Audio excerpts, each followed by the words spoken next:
out of Afghanistan after 20 years of fighting. The Foreign Secretary says our safety is still too difficult to call. The final US soldier left the country last night, leaving the Taliban celebrating its victory while the others wait for the fallout.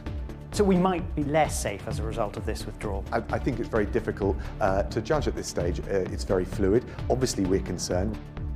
Also this lunchtime, tens of thousands evacuate from California as huge fires close in.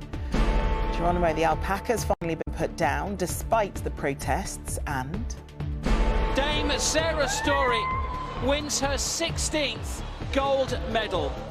all hail Dame Sarah, the UK's most decorated Paralympian ever.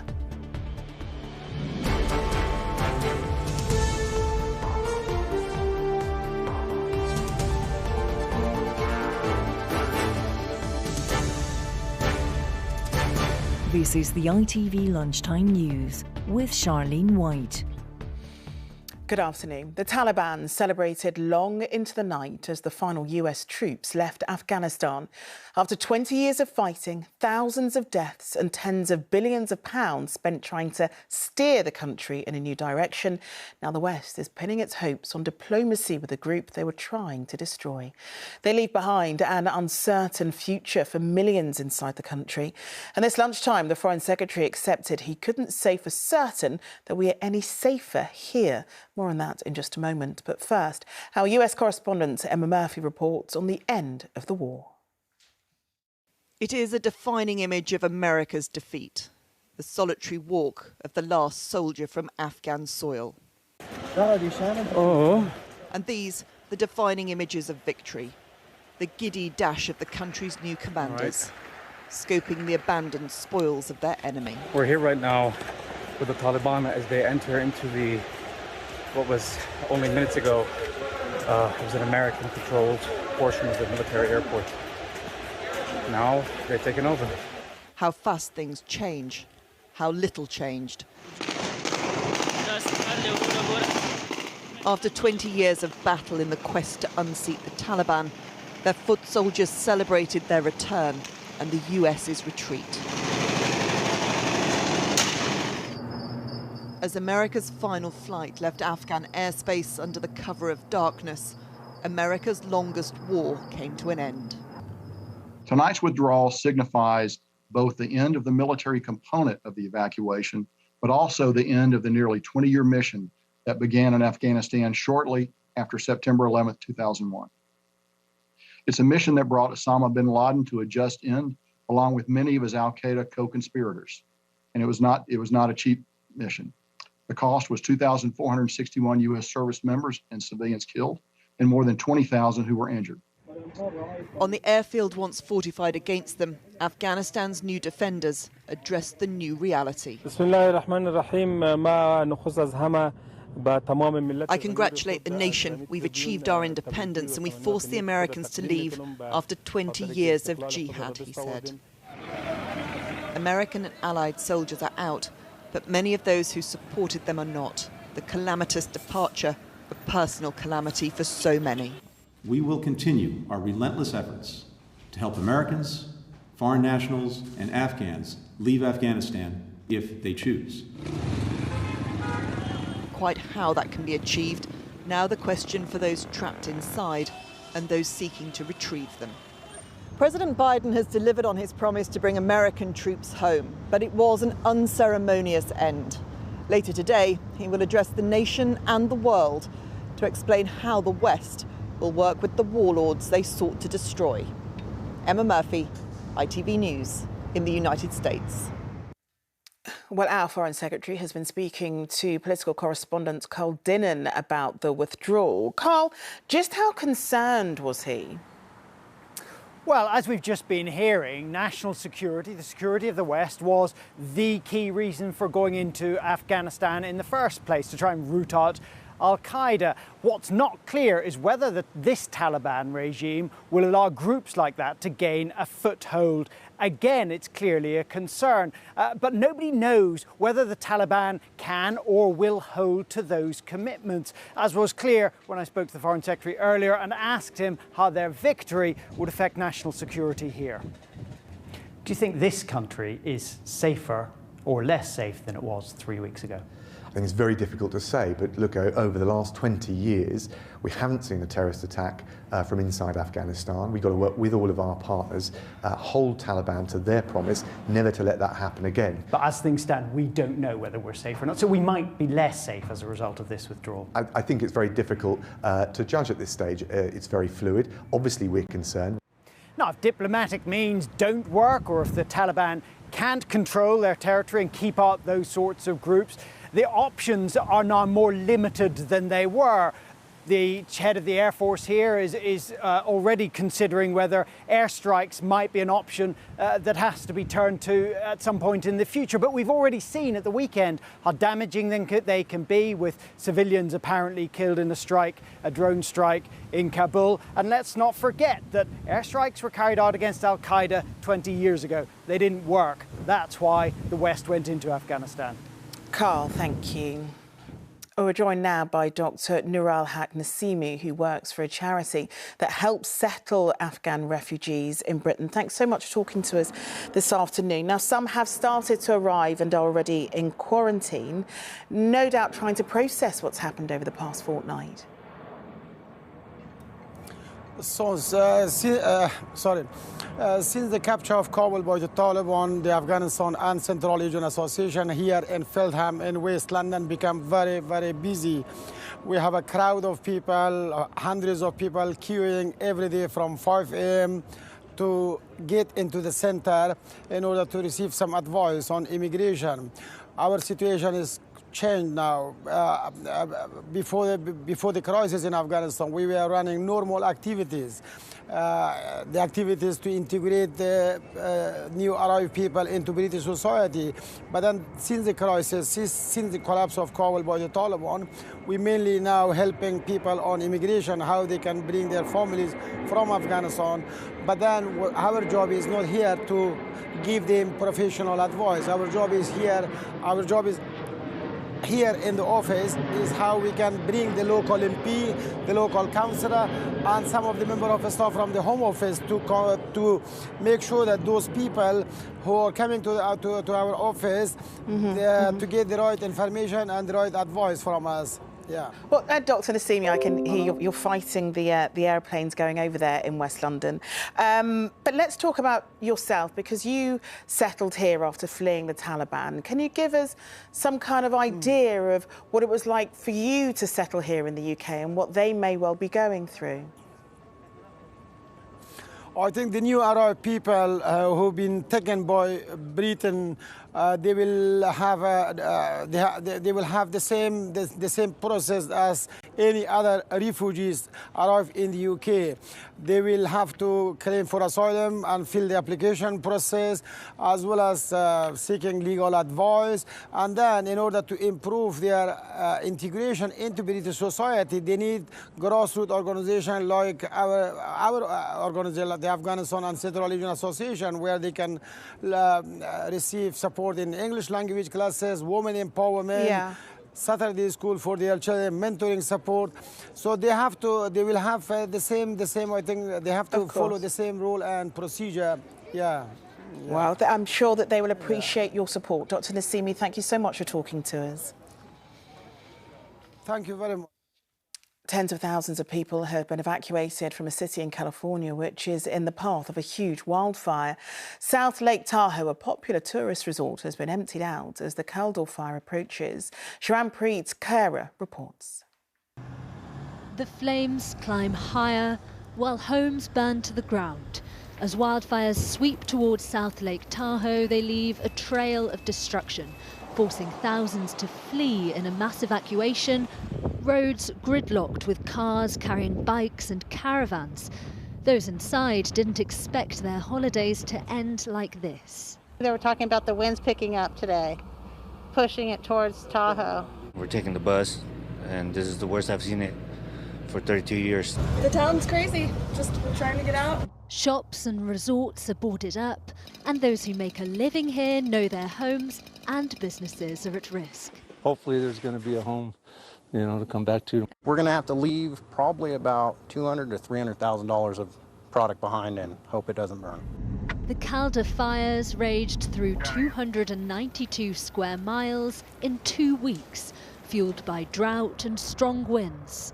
Thick smoke has clogged the air and grounded helicopters, leaving firefighters to battle flames on foot. We're expecting some bigger winds coming up here anytime now, and it's in a very tough area. Matched with a tough response using these snowblowers borrowed from the slopes in this popular ski resort. Despite their efforts, the fire's advance remains ferocious. All national parks in California are to be closed for another 2 weeks. Over the border in Nevada, there are warnings that they could be next to evacuate as strike teams struggle to keep pace with the unstoppable flames. Charlene Kara, ITV News. Here, the widow of a police constable who was killed in the line of duty has made a new plea for a change in the law. PC Andrew Harper was killed 2 years ago when he was dragged along behind a car while investigating a burglary. His killers were jailed for between 13 and 16 years for manslaughter. Well, since his death, his widow, Lissy, has been campaigning for life sentences for the killers of people who work for the emergency services. She's been explaining how she wants it to become Andrew's legacy. You know, having experienced myself what it's like to go through the justice system and not get justice at the end has kind of given me that push to say, well, something needs to change. And that's why it's so important to me, because it's just vital that we make a difference in the law. Had you assumed that anybody that killed somebody in the emergency services, had you assumed that they would get a life sentence anyway? I mean, obviously it's not something you really think about until it happens to you. But I think it's after things like this are happening that it's clear that it's needed. I mean, you've got almost 1 million signatures to support your campaign, and the Home Secretary, Priti Patel, has said that she also supports the campaign. So what happens next? Well, we've had a lot of positive meetings with the Ministry of Justice just to go through the actual law and what will be involved with it. But now that government is back from their summer recess, I'm kind of more keen than ever to sort of get meetings with them and get this through. And we've seen, you know, the pressures especially that they've been under over the past 16 months or so. If you don't mind me asking, I know that a lot of people have struggled over the pandemic with the isolation. How has it been for you having to deal with that whilst also dealing with your grief? I mean, I have a lot of support. I have a great family and friends, and this is kind of a focus for me. But yeah, I mean, everyone's found it hard, of course. Having to deal with grief is a crazy emotional journey, one that you just can't really explain. And it's only made harder by, you know, not being able to see as many people as, you know, you might, or having that normal kind of routine. Lissy Harper, the widow of PC Andrew Harper, speaking to me earlier. Still to come, back to school, but what should you do this term if your child contracts COVID? And Dame Story makes history in Japan, becoming Britain's most decorated Paralympian. But first, despite a long-running legal battle to save him, Geronimo the alpaca has been put down. He was taken from his pen by police this morning and euthanised by officials.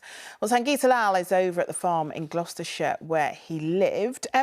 Geronimo had tested twice positive for bovine TB, hadn't he?